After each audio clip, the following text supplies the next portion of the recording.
And now, it's time for the Well-Read Llama with your host, author Erin Mifflin. Hello, listeners. I am in disbelief that it is October. This has been an extremely eventful year for me. In March, I got married and helped my husband move out of the apartment where he'd lived for 19 years. Now we are moving again. If you would like all of those details, you can go check out my social media. You can find me at author Erin Mifflin on Facebook or Instagram. And you can find out all about the recent blessing we have received with our new home. I'm excited to talk to our guest today. Mollie Rushmeyer just released a romantic comedy called The Rules of Falling for You. This book is a delight for anyone who loves Jane Austen, as the main character attends a Regency-themed singles retreat. Can she find her modern perfect gentleman? You'll have to read it to find out. Now, let's bring in our guest. Hi, Mollie, and welcome. Hi, thank you, Erin, for having me. Yes. Now, your new book, The Rules of Falling for You, recently released. Can you tell the listeners what this story is about? Sure. Well, this is about a woman who actually she has a podcast, which is so fitting. She has a podcast which uses Regency etiquette and all the things that she loves about her favorite Regency era books and movie adaptations to give relationship advice. And she is someone who is obsessed with everything Jane Austen, a little like me. Might have put a little of myself in there with her character, but she is ultimately looking for her very own modern day Mr. Darcy or modern day gentleman. And she ends up going on this Regency themed singles retreat where she is hoping to find this modern day gentleman. And she has to kind of navigate through this list that she has these very specific ideas about, what it is that she thinks she's looking for. And, by the end of the story, kind of has to decide, is she going to continue to stick to these things that don't really seem to be working out so well for her? Or is she going to put her trust in God and the plan that he has for her and, go, kind of stray away from this list that she has? Yes, the story is a lot of fun. And I thought the messages woven through in there were really good. And we can talk about those in a little bit too. So like you said, your heroine Zoe is a huge Jane Austen fan, and I am as well. Now, you made up your own Regency author named A. Nathaniel Gladwin. How much fun did you have inventing Miss Gladwin?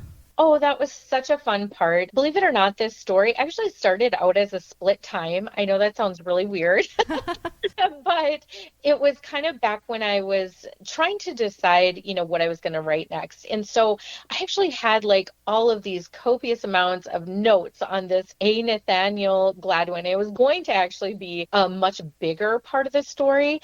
But when I switched it over to romcom, I still wanted to have a hint of that and all of this fun research that I did and inventing of this fictional Regency author who went by a man's name but actually was a woman writer. So you get, more of a hint of it in the rom-com version, but it was really fun to still include that. Well, that is great. I had no idea the story started at a split time. That's very interesting. Yes, this story, I like to say it had 9 lives before we arrived on this one. So if there was a Regency-themed house party, sort of like the event that you wrote about, not for singles, but for guests in general, would you want to attend? Oh, of course. Yes, that would be so fun. I know that there are Regency balls out there. I would love to attend one of those. If somebody was having, not a singles retreat because I am married, but a Regency themed, just weekend retreat, I would love to attend something like that. That would be a blast. That'd be so much fun. So if we continue to kind of nerd out over Jane Austen for a minute, I wanted to ask you, what's your personal favorite Austen novel? That's such a hard one. And I've been asked that before. And I feel like the answer should be Pride and Prejudice. And I absolutely love that one. That's probably a tight second for me. But I actually am going to say Persuasion. There's just something so sweet about that sort of unrequited love and, just how they come back together, sort of that second chance romance in there for these two. And that letter that Captain Wentworth Oh, writes to her yes. is so swoon worthy. And so he might be actually my favorite hero of Austen's. That's great. I always like to say that my favorite hero is actually Henry Tilney because he's so Oh, funny. But yes, that's a good one. Now, in the rules for Falling for You, your heroine Zoe is a podcaster. And do you enjoy listening to podcasts? Okay, so please don't hate me. I don't have as much time as I would like to listen to podcasts. I have listened to podcasts, and I do like, there are great ones like yours that interview other authors, and I find that so fun to hear other authors' stories.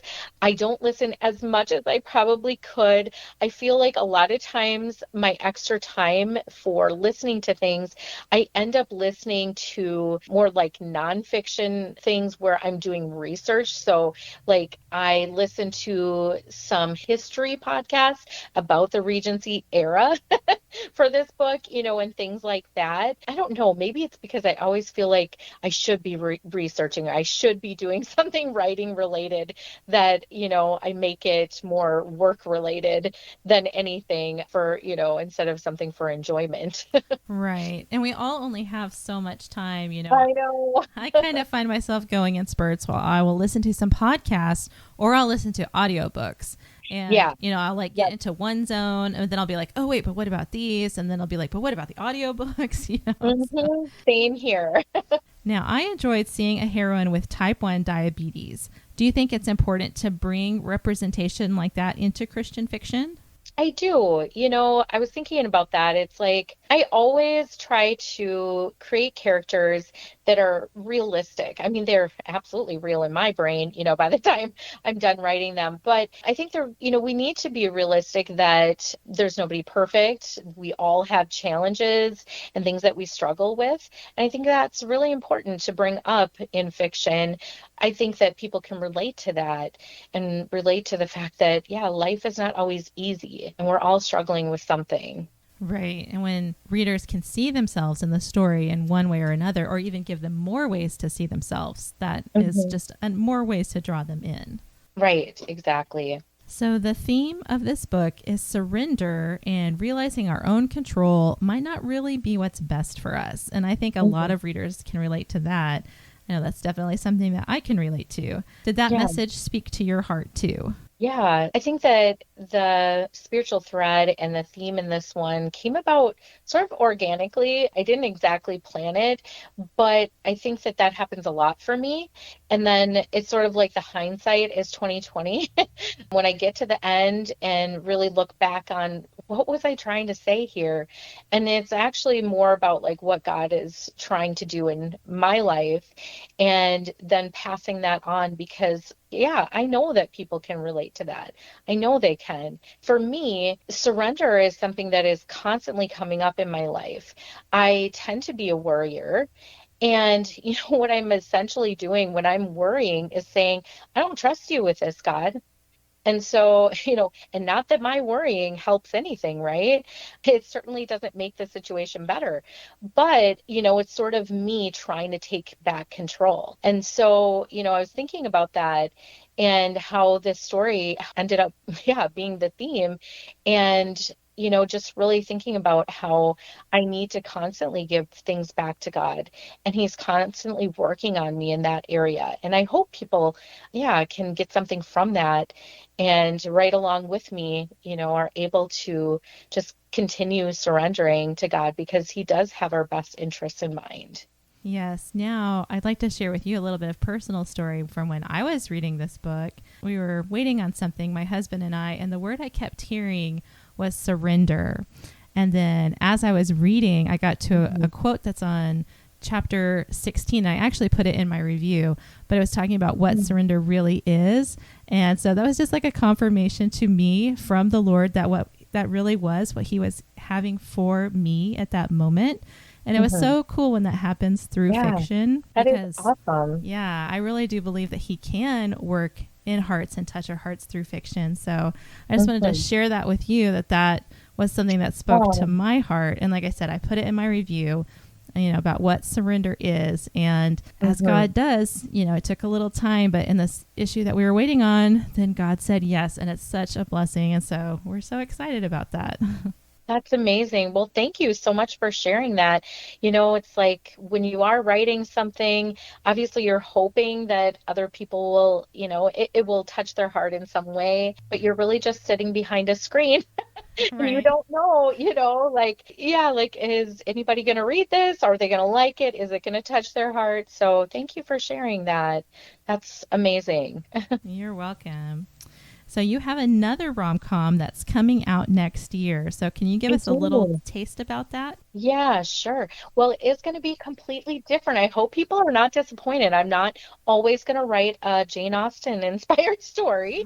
I know there's a built-in audience for that, but it's a lot of fun. And I hope people will come along on that journey with me. The next story is going to definitely be for animal lovers because it is a story about this woman who's been traveling and working abroad for 10 years, and she returns home, another one set in Minnesota, so a small town in Minnesota, where her aunt has passed away and has left her not an estate, but the pampered pet that is sort of the new owner of this estate. And so she is going to be taking care of this very pampered, spoiled cat and the estate that he comes with, which is this children's literature themed big, huge mansion in the middle of Minnesota. And so the story is about her and just kind of having to decide whether, when this is all done, said and done, she has sort of a 6-month contract of taking care of this animal.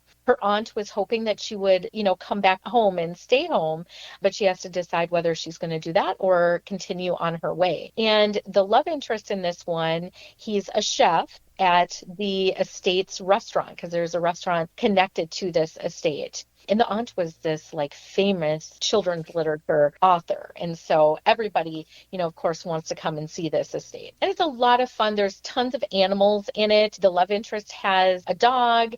And then she's also been just automatically voted in as the brand new Pet Society president, which her aunt used to hold this title. And so she has to navigate all of that. And so you've got, goats and geckos and parrots and, sort of like a Noah's Ark of animals in this one. So lots of fun and just like absurd things ensue. Oh, that sounds like a lot of fun. I like the idea of the cat actually being the owner of the estate. That's kind of hilarious. Oh, yeah. Yeah. He's kind of like the master of the house, and he definitely lets her know that she's not really welcome. Oh. So now your first 2 books were not romantic comedies. And can you tell us a little about them in case listeners haven't read them yet? Sure. Well, the first 2 were considered women's fiction, but I always say that they have a very heavy but clean romantic thread as well. I was even told on occasion, you put way too much romance into your women's fiction.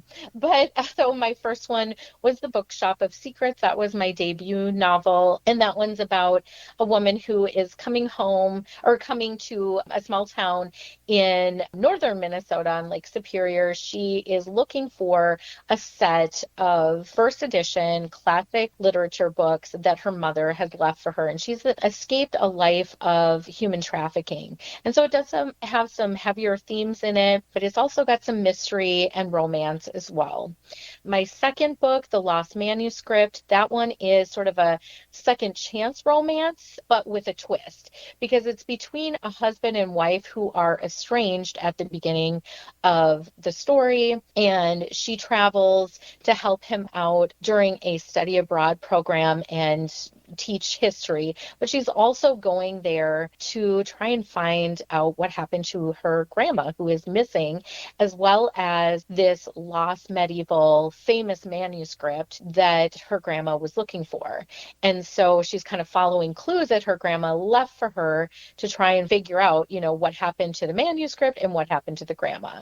So there's quite a bit of mystery in that one as well, and romance. So yeah. Well, very nice. I can really tell just listening to you talk about your books that you are someone who loves books yourself and classic literature and all of these Yes, things. for sure. So, as we mentioned, you have this other rom-com that's coming out next year. So, do you anticipate sticking with romantic comedies going forward, or do you see yourself writing more women's fiction or contemporary or other genres in the future? That's a great question. I guess I'm, taking things by God's leading, but at this point, I do not see myself writing more women's fiction anytime soon. So sorry if that's, what you prefer, but I definitely see myself continuing on with more lighthearted romantic comedies, maybe even going into more just straight romance, Christian romance. I'm definitely open to dabbling in that as well. But I think I've really discovered myself as a writer that I like to write romance. And, I'm just a person that really enjoys that. It's a genre that I love for movies and books myself, to watch a good rom-com. But the thing with me is that I don't think I could write a fluffy character that has no depth. And so while these are romantic comedies, there's still going to be people with challenges. There's still things that they're figuring out, that they're struggling with, maybe questioning God. And so I'm always going to have that as part of my stories, for sure. That makes a lot of sense. Now, when I interviewed Pepper Basham, we were talking about how romance is often so full of hope, and that's something that readers can always use more hope in their lives. Yeah, that's so true. So I'm an author myself, though I don't have anything published yet, and I always like to hear other authors talk about their writing journeys. So how did you go from dreaming of writing a book to actually being published? Yeah, well, I definitely, probably a lot of authors feel this way too. I feel like it was a very roundabout. It was not a straight path at all. It was very windy and twisty, but I started writing, just kind of dabbling in it and, really starting to realize how much I love telling stories and coming up with these plots and characters and all this stuff when my 17-year-old, when she was a baby, actually. And when she was still little, that is when I got my very first laptop. My husband got a used one for me because it's all we could afford. And it, just use that, or I would write in notebooks and just come up with these characters. I was also nursing her at the time. So I got really good at doing a lot of writing one-handed, typing one-handed, or having a little notebook like balancing on the chair arm and Yes. just writing. And so that's how it began. And then I always credit my grandpa for being such an encouragement, but also for signing me up for my very first writer's workshop at a library about 30 minutes away from my home. And, he kept telling me, well, this workshop is coming up. You said you wanted to become a writer. And, I kind of kept hemming and hawing because I'm like, can I really call myself a writer? Like, I don't know if I can actually write. And so I never signed up for it. Well, here he surprised me and signed me up for it. And so, that's how I did my very, very first workshop. From there, I started taking just any classes that I could find. And then I attended a conference in 2018, and I just by chance was introduced to who would become my agent, Cynthia Rookty. She's with Books and Such, Literary Management. And there's so much that happened between that and actually getting my first book. But we went through different iterations of, what kind of genre, do I want to write? Kind of told her roughly the idea that I had for the Bookshop of Secrets, and she liked that. And so then it was just a matter of like getting it written, of course, editing it to the best of my ability. And then she shopped it around, and then just getting that call. I make this sound like, it was just so smooth. It really wasn't. And in fact, I actually wrote a different book other than the Bookshop of Secrets, and that also was being shopped around at the same time. And so when Cynthia called me to say that, okay, are you sitting down? You're getting published, which was a crazy phone call. I actually thought she was talking about the other book Oh, wow. at first, Yeah. because that was, the most recent thing that we had sent out. And you know how it is. It's like you're hearing crickets for a long time and you don't know if the publishers are even looking at it. And then it was just like, boom, one day she called and said, yeah, you're getting published, girl. So yeah, it was very twisty and turny, lots of waiting, a lot of years of waiting. And I will say I'm not the most patient waiter. It was hard. And I prayed a lot about this, and there were times that I definitely wanted to give up, but I just kept having that calling. Like, Hmm. that's the only way that I can describe it, a calling on my life that I just knew. I knew I was supposed to be an author. I knew I was supposed to write stories. And so I just kept going. And that's all I could do. Sometimes one foot in front of the other. Yes. Well, I love how much of your story ties with Mhm. family and, being able to trace it from when your daughter was little and your Oh, yeah. grandpa. That is so sweet. Yes, I mean, and my family has been such a huge support. My husband is like my biggest cheerleader, the person who has to hear me, usually in the middle of writing every single book, hear how I'm sure I literally don't know what I'm doing. I don't know how to write. I've forgotten everything. He has to listen to all of this every time and talk me back. No, you do this every time. You know what you're doing. It's just because it's the middle of the book or whatever. And talk me back off that ledge. Yes. So, besides writing and reading, what are some of the delights in your life?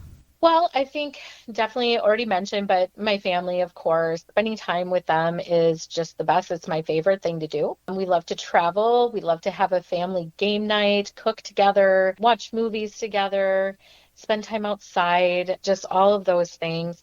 Love a beach day in the summer, love to swim.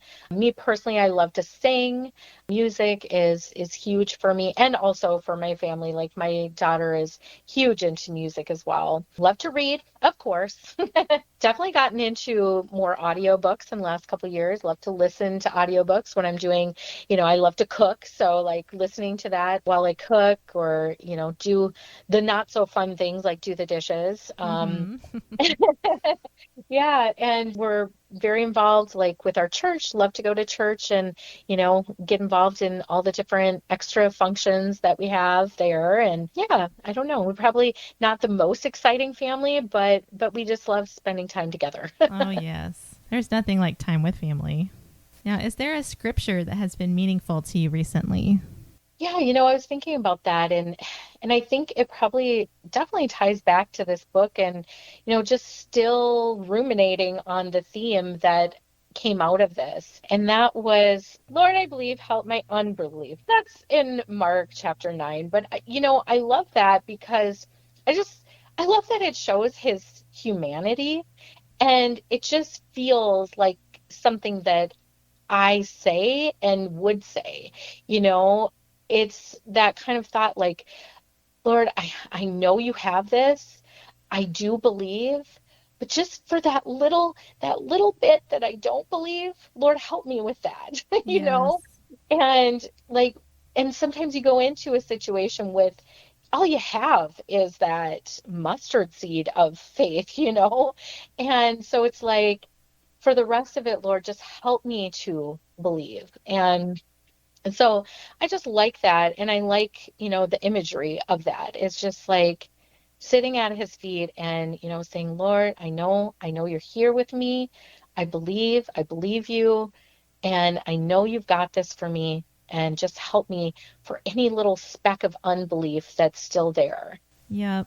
Because we never know when we have those moments when we're like waiting on him and believing that he's going to do stuff. We still don't know how he's going to work it out. And there's always that little bit of fear that maybe it's not going to go how we want. Right, right, exactly. That little, niggle in the back of the mind. Yes. Now, how Yep. can readers connect with you? Well, I am on mostly Instagram and then Facebook for like social media. So definitely seek me out. I'm author Mollie Rushmeyer on Instagram. You probably could just type in Mollie with an IE and then Rushmeyer. You'll find me. Same with Facebook. I have a Facebook page.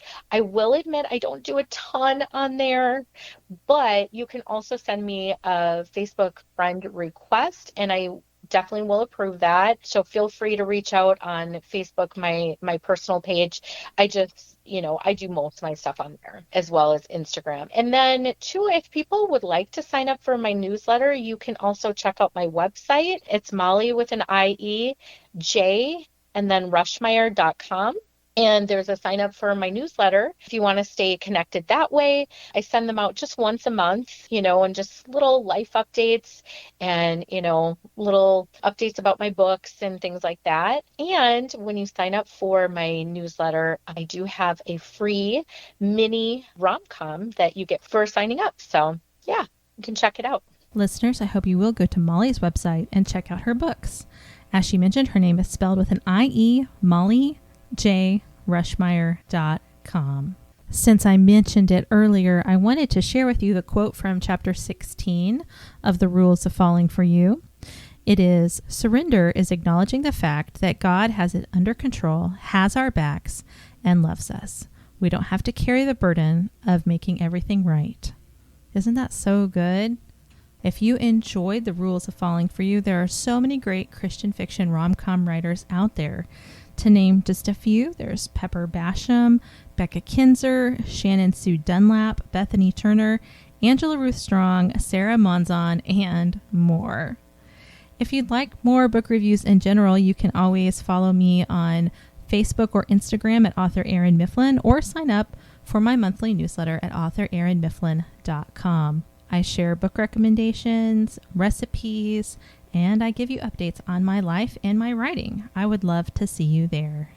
Until next time, happy reading! Join us next week for another episode of The Well-Read Llama with your host, author Erin Mifflin. If you'd like to find out more about author Erin Mifflin, visit her Facebook and Instagram accounts.